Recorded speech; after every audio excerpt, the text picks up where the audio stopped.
Alright everyone, we start off today talking about the now infamous incident with the Covington Catholic High School students. It was a meet-up between sort of the March for Life remnants that are lingering on there. I guess these students were there, and then the Indigenous Peoples Day thing. By the way, analyzing this as someone who doesn't really care about the March for Life, I'm pro-choice, but when I'm looking at footage of these incidents, I'm not seeing any antagonism, mockery, or problems with what the students are doing. Like, they don't do... One of them, literally, he's getting, like, called, like, Hitler incarnate. He was literally just standing there. What ended up happening, the basic timeline is this. According to what I'm seeing on multiple pieces of footage of this same incident, I'm not seeing any mockery on the students' behalf. I'm not sure how anyone's getting that from what they're seeing here. What appears to have happened is that some students from a Catholic high school, all-boys high school, were there for the March for Life thing. They were just sort of standing there and I don't know, probably just standing there for hours. You know, school trip, real exciting. You know, take the bus in, you stand there for a while and leave. Wonderful. And then some people from the Indigenous Peoples March, 3 of them, including one with the drum, you know, sort of chanting, approached them. And I guess the students briefly, like, sort of danced around to the beat, and I guess this is what they're assuming is mockery, because they're wearing MAGA hats, and I'm thinking to myself, if somebody comes up to me and starts, like, drumming and stuff, yeah, okay, well, if it's catchy at all, maybe you bob your head a little. That doesn't mean that you're fucking mocking them just because you happen to be white and this other person is indigenous, and whatever the fuck that means. I was born on this continent, too, so I'm not sure what they're fucking talking about. Oh, yeah, your ancestors came across a glacier instead of a ship. That makes you better than me. No, I suck my dick. No, it doesn't. And one of these students, literally, he does nothing. As in, literally nothing. He stands there, he barely blinking. He's just sort of got his poker face on, and he's staring at this person with the drum, and somehow this is considered bad or intimidating. It was spun by the lamestream media as though this student got up in the face of this individual to intimidate him. It's the opposite. The dude with the drum literally comes up within 6 inches of his face and starts chanting at him. Now, that's not really intimidating either, but to say that these students are doing anything wrong, even more to call for their expulsion, like some people are, well, they should be expelled from this school. We need to make sure that action is taken. Action for what? What did they do? They didn't do anything. In the case of the one student you're saying was intimidating this dude, he did less than nothing.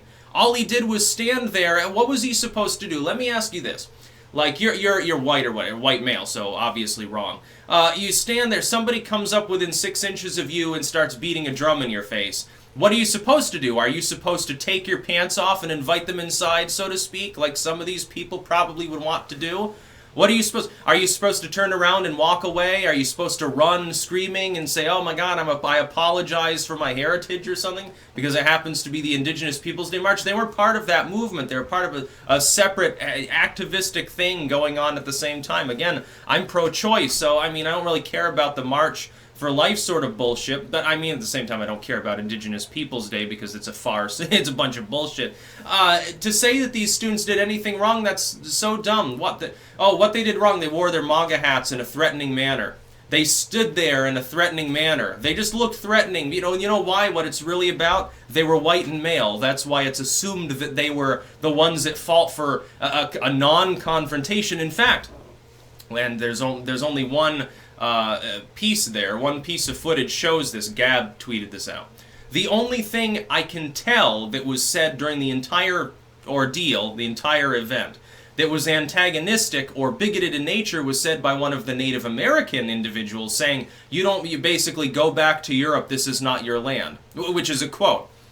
That sounds bigoted to me. I'm sure that people on the left that are complaining about the MAGA hat wearing students don't think so, but that's bigoted. Standing there and staring at someone who has approached you is not intimidating, it's not antagonistic. In fact, it's exactly how you should respond, for your own legal reasons. You don't attack the person, you can't push them away, you turn around, you're offering them a free swipe at the back of your head or something. No, you fucking stand your ground. What else could he have done in this scenario? What was he supposed to do? Break down crying?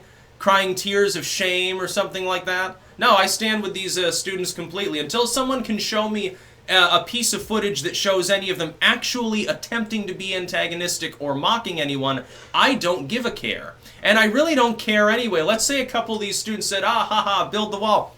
Who fucking cares? What, they don't have free speech too? They're there at an activistic sort of event. Maybe that's what they believe in. Maybe they don't really care. You don't know anything about these people's beliefs. And some of these people are minors. They're probably like 16, 17 years old. So what, you want to get them expelled? Okay, you want to try to ruin their life for the rest of their life because they stood there the wrong way. It's really about the fact that they wore MAGA hats and they're male and white and stuff. That's really what this is about. And it's a fucking farce. And it's also a farce. There are links in the description. First, it's to a post, one of the people from Gizmodo actually was trying to dox this student that was just standing there trying to get their personal information. I'm thinking to myself, that's not a good legal idea, and I think that Gizmodo should probably be contacted by us. Yes, I think that we should probably email them and let them know what's going on with one of their staff writers. Hey, one of your writers had to take a tweet down because they were advocating attempting to dox someone, and then you've got this a moron and Wheeler Walker Jr. or something. I think he's more or less a satirist anyway, which is, that's okay. Okay, I can understand. Maybe this was meant to be humorous. Calling for credible threat of violence and calling for open violence are not protected under the First Amendment. Especially not when you're saying, oh, punch a high schooler in the nads. What a fucking brave person you are. It's no wonder that all of the items on your web store, which could be contacted too, are out of stock, and I doubt it's because they sold well. Yeah, I'm going to stand with the high schoolers here unless I can see actual example of them having done something wrong. The only example I have of any antagonistic language or act during the entire course of events is one of the indigenous people, so-called, saying go back to Europe. That is the only time that I can see in having reviewed 3 separate instances of the same footage, the only instance I can see in which anyone did something objectively antagonistic.